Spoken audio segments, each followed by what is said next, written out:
Hello, and welcome to another episode of Jazzology presented by Savage Content. I'm your host, Willard Jenkins, and we're here alternating Fridays giving two jazz fans the opportunity to compete against each other for a chance to win $100. Each contestant will be asked a question worth 2 points. If they are unable to answer correctly, their opponent will have a chance to steal the question for 1 point. We will ask 10 questions, and at the end of the 10 questions, the person with the lowest score will get a bonus question for the opportunity to tie the score. If they're successful, the game will go to sudden death. Each contestant will take turns trying to answer the final multiple choice sudden death question until we have a winner. The person in the lead at the end of regulation will go first. The contestants will alternate chances to answer the question until one gets it correct. And now let's meet this week's contestants. Our reigning champion is jazz radio, TV, and events producer Keanna Faircloth. Welcome back, Keanna. Woo! Hi, Willard. Happy to be back. Wonderful. Our new challenger is Jim Coleman, a lifelong jazz fan who plays the trumpet, has managed some legends, and also founded and operated a top New York City audio-video showroom and custom installation facility. He operates the Jim Coleman channel on YouTube with 950 videos recorded live in jazz clubs over the last 9 years or so. So, Jim, what makes you a jazzologist? The fact that I've been playing the trumpet for the last 68 years, that my uncle is Ray Anthony, the great band leader who was 101 years old last week, and that that I was a friend of Chet Baker and managed Chet Baker for a long time. And my mother managed and owned jazz clubs on Long Island. I've always been involved in jazz. It's just been there. All right, well, there you go. We got a tough challenger for you here today, Keanna. Yeah. and Keanna, as our reigning champion, Keanna Faircloth will go first. Keanna, are you ready? I am as ready as I'm going to be. All right, Keanna, Downbeat Magazine in 1963 published a now classic article titled Jazz and the White Critic.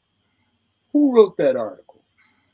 Was it A, Stanley Crouch, B, A.B. Spellman, C, Leroy Jones, D, Ron Welburn, or E, Amiri Baraka? Well, right off the bat, I'm going to go ahead and eliminate, this is tricky, Leroy Jones and Amiri Baraka. They are the same person. Yes, they are. That leaves, I don't think A, Stanley Crouch, because you said the year was 1963. You said, what was that? 63. 63. I'm going to go ahead and eliminate him for that. I just feel like it's too early for that.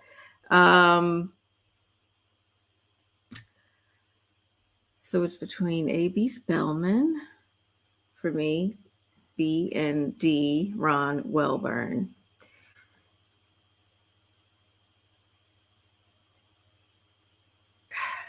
I think, oh man, I should know this right off the bat, but I'm going to have to guess here. And I think that I'm going to go with Ron Welburn. I'm afraid that is incorrect. Oh, okay. And Jim will have a chance to steal the question. Jim. Yes, sir. Downbeat Magazine in 1963 published a now classic article titled Jazz and the White Critic. Who wrote that article? Was it A, Stanley Crouch, B, A.B. Spellman, C, Leroy Jones, D. Ron Welburn has been eliminated. E. Amiri Baraka. Well, I read Downbeat magazine like crazy in 1963. I wish I'd remembered this article. Again, Stanley Crouch is way too young for that. R.I.P. And I say Leroy Jones makes the most sense to me. It could be A.B. Spellman, but I think it most likely is Leroy Jones. You are absolutely correct. Hey. It was Leroy Jones, and that was before he became Amiri Baraka.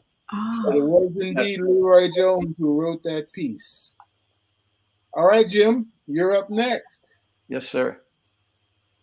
The Art Ensemble of Chicago has been reincarnated as a sprawling cast of musicians and spoken word artists with the 2022 release of The Sixth Decade from Paris to Paris. Who are the two remaining living members of the Art Ensemble of Chicago who participated in that recording? Would that be A, Lester Bowie and Roscoe Mitchell? B, Famadou Don Moyer and Malachi Favors? C, Roscoe Mitchell and Famadou Don Moyer? D, Joseph Jarman and Roscoe Mitchell? Or E, none of the above? Okay. Well, if it's an album that was made in 2022, Lester Bowie is no longer with us. Don Moyer, Malachi Favors, Roscoe Mitchell, I know he's around, and Don Moyer, and then Joseph Jarman and Roscoe Mitchell, and none of the above. I'll go for C. I'll go for Roscoe Mitchell and Famadou Don Moyer. That is correct. That is correct. And kudos to you, Jim, on that one. I got lucky. Wow. I know these. I always listen to those guys. These guys are great. All right, Keanna. Excuse me. Keanna, there's a term called third stream that is used to describe the blending or intersection of jazz and classical music. Name the composer and instrumentalist who coined that term, third stream. Was that A, George Russell, B, Rand Blake, C, Hank Snitsky, D, Gunther Schuller, or E, John Lewis? Whew. All right. Well, immediately I thought, okay, possibly that could be E, John Lewis.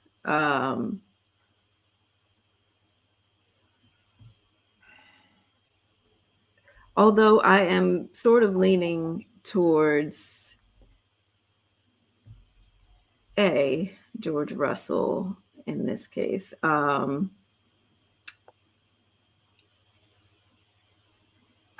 man.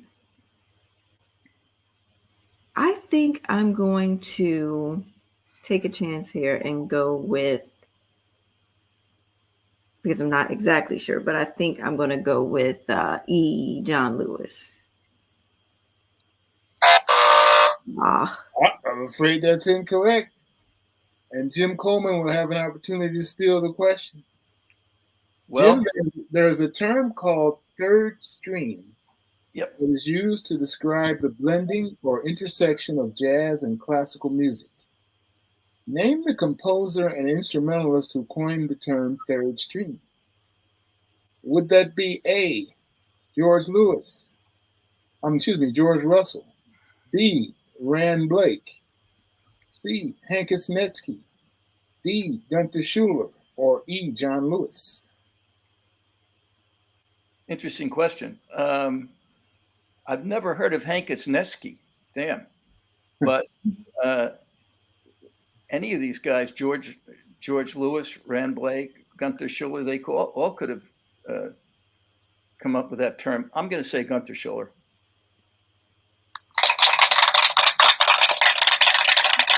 That is correct. The correct answer is Gunther Schuller. And by the way, Hankus Netsky was thrown in there as kind of a ringer, purely because Hankus Netsky has taught for many years at New England Conservatory, which is where Gunther Schuller coined the term third string.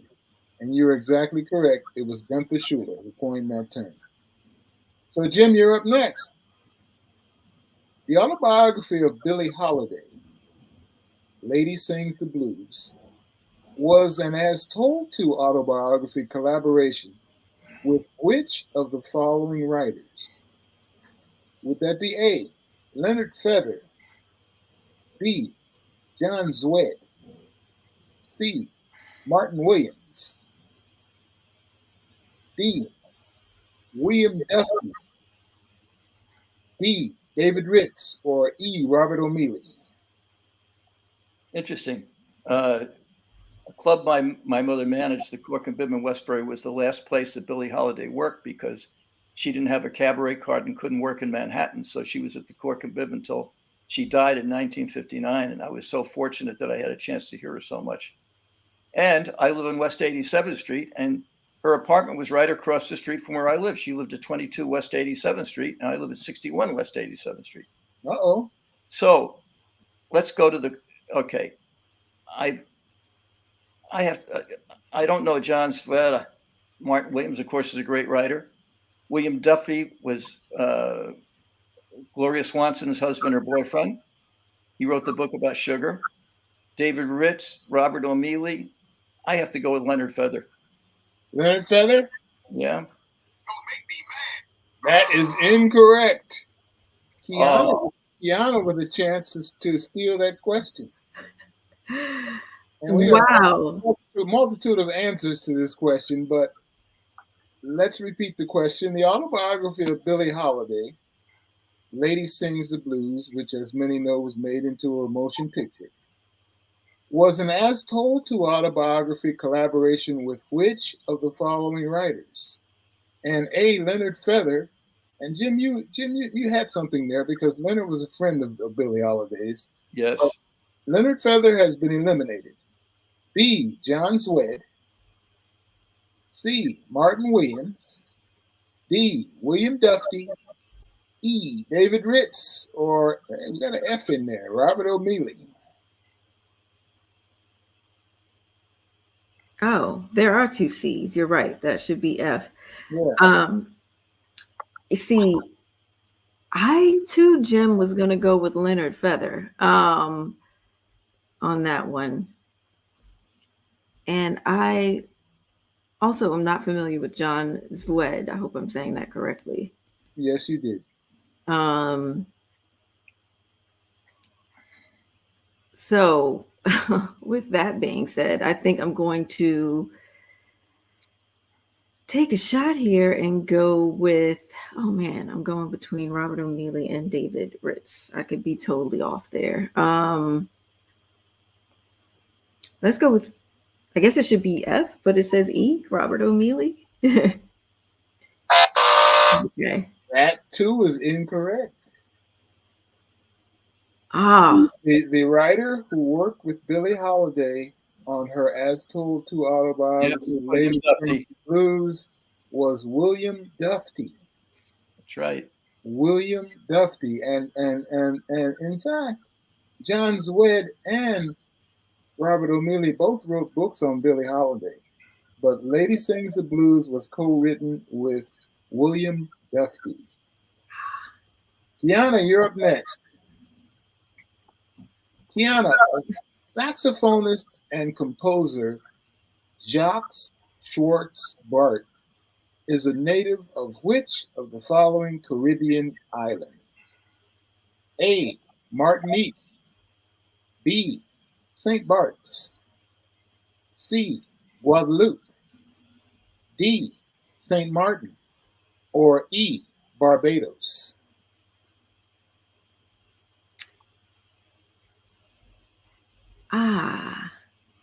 Well, immediately I'm like, it wouldn't be St. Bart's. I don't think his last name is Bart. That would be I wouldn't. I just would think not. I think I remember him being from Barbados, but Barbados? yes.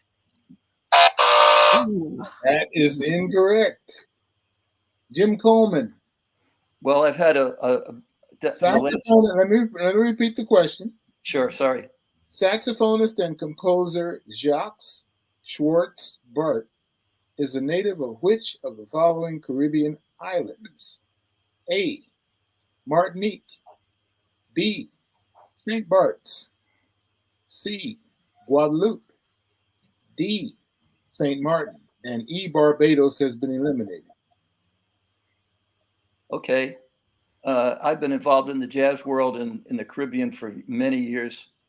And I lived in St. Bart's for a long time. It's only 5,000 people on the island. It's not St. Bart's.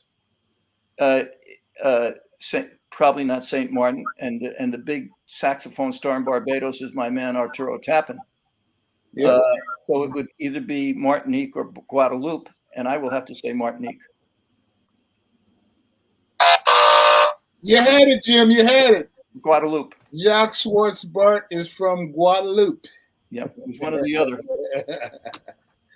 Jazzology is brought to you by Savage Content, an exciting new purveyor of quality music programming.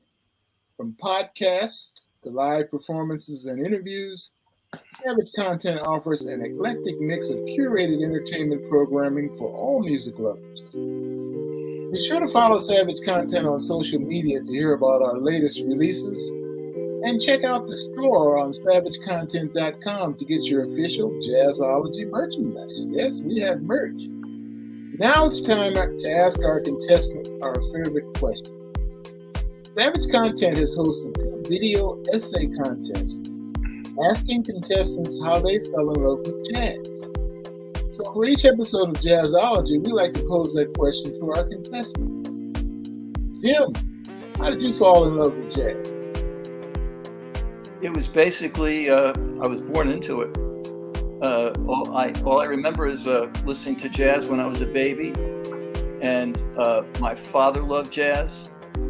He was crazy about jazz. He was from Chicago, and he was totally into traditional jazz, and went from there. And then my mother managed a bebop club.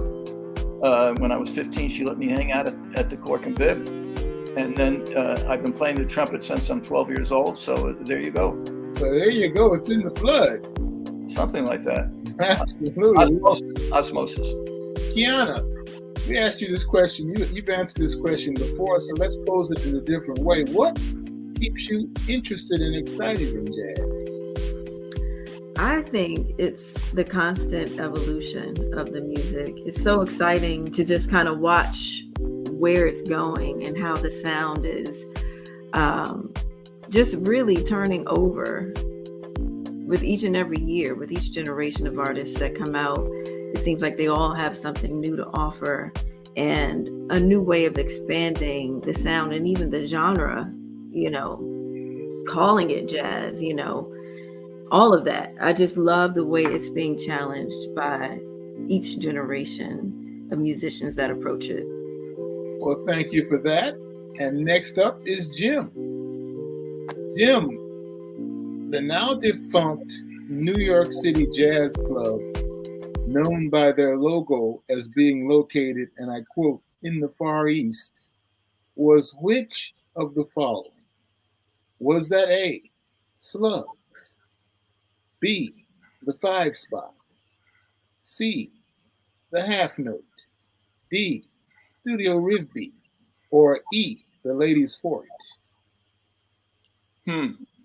Well, I know the answer to this, but I'll go through each one of them. 5-spot, it was pretty far east, but not far enough. The half note was on the west side. Ditto Studio Rivby, and the Ladies' Fort, I don't know where that was. So it must be Slugs. That is the correct answer. I love Slugs. I love Slugs. The now defunct club known as Slugs was known as being, and by their logo, was known as being in the Far East. Because I guess at that point it was the furthest east of all jazz clubs in Lower Manhattan. Yep. Keanna, you ready? All right. Sure. Jim is killing me, but sure. Keanna, baritone saxophonist and composer Claire Daly performed with which of the following big bands? Would that be A, Buddy Rich, B, Diva, C, the Vanguard Jazz Orchestra, D, Maiden Voyage, or E, the J.C. Hopkins Biggish Band? Well, I am going to eliminate Buddy Rich here. I don't think that she's old enough to have been in his big band. I know that she performs with other women quite frequently. So in this case, I think I'm going to go with B, Diva. Well, that is correct. And actually, there were two correct answers. That was a trick one there. There were two correct answers. You like doing that. Because you could have answered E, the J.C. Hopkins Biggish Band, which she also performed with. But most notably, she has performed with Diva, Sherry Miracle's band. So, Jim, you're up next. Yes, sir.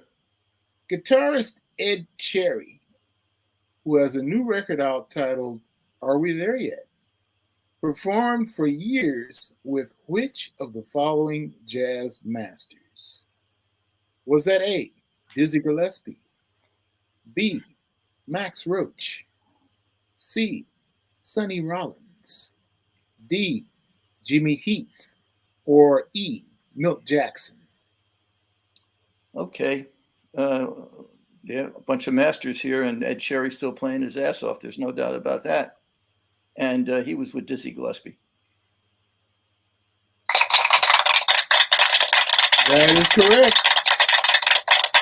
Ed Cherry performed for years with Dizzy Gillespie. Keanna, which of the following European jazz festivals has both summer and winter festivals? Is that A, the Montreux Jazz Festival, or if you're in France, the Montreux Jazz Festival? B, the Nice Jazz Festival? C, the Copenhagen Jazz Festival? D, the Umbria Jazz Festival? Or E, the Berlin Jazz Festival? Well, I have always wanted to go to the Montreux Jazz Festival. I haven't had the opportunity to yet, but hopefully one day. And I believe that's just once a year, if I'm not mistaken. The Berlin Jazz Fest, I've actually hosted virtually during the pandemic. And I remember that being, I think it was fallish, I believe. I don't quite remember. The pandemic is a blur. Let's see. I think I'm going to guess and go with Umbria Jazz Festival. And that is correct. The Umbria Jazz Festival hosts its big summer event in July in the beautiful hilltop city of Perugia. They also host a post-Christmas holidays festival which actually is between Christmas and New Year's, in the beautiful little town of Orvieto. Mm-hmm. So yes, Umbria Jazz, and I highly recommend both of those festivals. Umbria Jazz is great, summer and winter. So you are correct, Keanna Faircloth. Jim. Yes, sir. The 1969 social justice piece titled Power to the People was written by which of the following musicians? A. Wayne Shorter. B. Herbie Hancock. C. Sonny Rollins. D. Joe Henderson. Or E. Jack DeJohnette. Okay. Process of elimination. What was Wayne Shorter doing in 1969? Let's think about that. Herbie Hancock, I don't think he wrote anything about Power to the People at that point. He was with Miles. Sonny Rollins, no. Joe Henderson, maybe. Jack DeJohnette, maybe. Damn. Let me say Joe Henderson because I can't think of anybody else.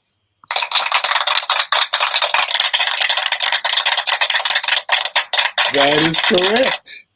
That is correct. It was Joe Henderson who wrote the 1969 social justice title, Power to the People. That was the title of a recording he made in 69 as well. Now we are at the bonus round. And Jim is up 10-4, so Keanna will have an opportunity to tie the score if she is able to answer our bonus question correctly. You ready, Keanna? Lay it on me. Which of the following pianists came up musically in Pittsburgh? Was that A, Earl Father Hines, B, Errol Garner, C, Ahmad Jamal, D, Johnny Costa, or E, all of the above? Pittsburgh, I think, well, I'm not too sure where Johnny Costa grew up. So I'm going to then eliminate, because, well, I just don't know, E, all of the above. I'm going to go with C, Ahmad Jamal. You know, that was a pretty good guess, but the correct answer is E, all of the above. Is that right? And do you know what one of Johnny Costa's main claims to fame was? I don't. Johnny Costa was the piano player on Mr. Rogers' Neighborhood, which was recorded in Pittsburgh, and Johnny Costa came up around Pittsburgh. They all did. Earl Father Hines, Errol Garner, Ahmad Jamal, and Johnny Costa all came up around Pittsburgh. Well, a lot of people sleep on Pittsburgh's jazz history, but Pittsburgh has a great jazz history. Oh, yeah. And so we have a new champion, Jim Coleman. Whoa! Woo! Congratulations to Jim Coleman on your win. We encourage each and every one of you to try your hand and play Jazzology. We are particularly encouraging more women to compete on Jazzology. And we're happy to say that Keanna Faircloth was our very first woman Jazzology champion. And if anyone watching would like to become a contestant on Jazzology, click the link below and simply fill out the form. You must be 18 years or older, and be sure to follow us on social media at Savage Content to get all the latest news and updates. Thanks so much to Keanna Faircloth and Jim Coleman, and to everyone who joined us for our 23rd episode of Jazzology today. Remember, you can check out Jazzology every other Friday at 2:30 p.m. Eastern Standard Time. And if you missed the show live, you can find the archive on the Savage Content YouTube channel. Thank you again, Keanna and Jim, and congratulations, Jim. Thank you. All right. Congratulations, Jim. I got lucky. No, you killed a girl, but you Now, Jim seemed to have knowledge across eras. You know what I'm saying? Yes, indeed. Yeah. I'm still Thank you involved. all. I'm still playing the trumpet. And we'll see you next time on Jazz.